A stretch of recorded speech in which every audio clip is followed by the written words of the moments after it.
Welcome to Leaving Now, the experience.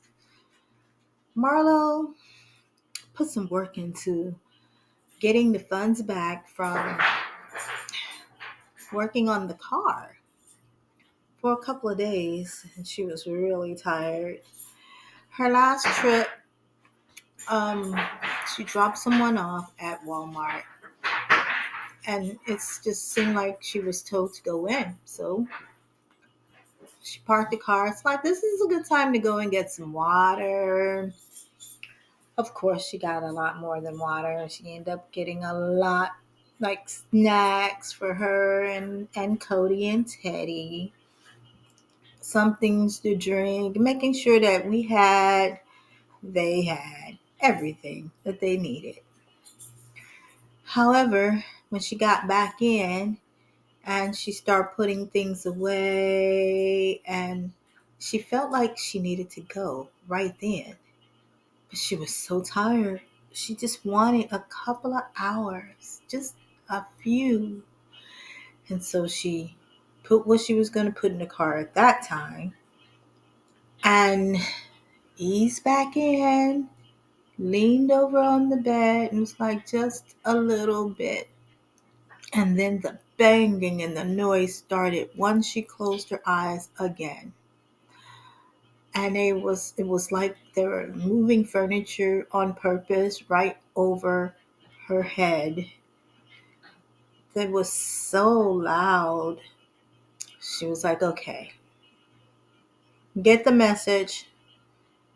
The only rest is not here in this apartment building underneath these people.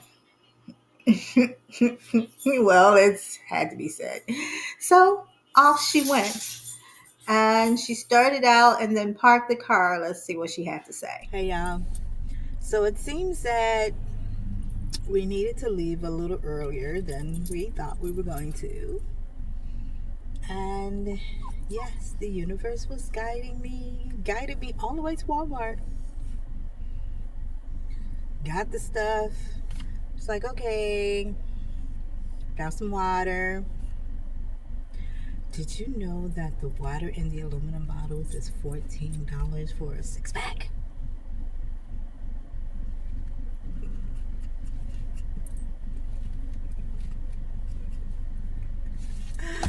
Yeah, hilarious.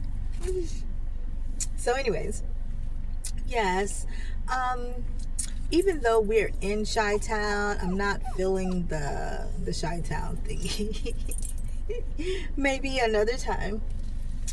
But we are actually on our way to KC. And we packed up the car so much. You'd think we were living in it. Right, we are.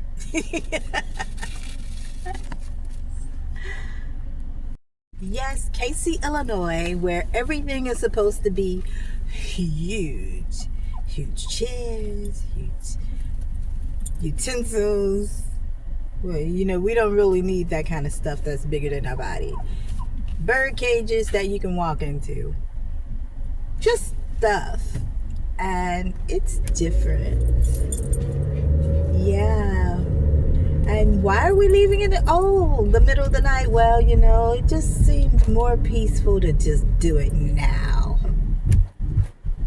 Yeah, sometimes you just gotta go, especially to get that peace of mind.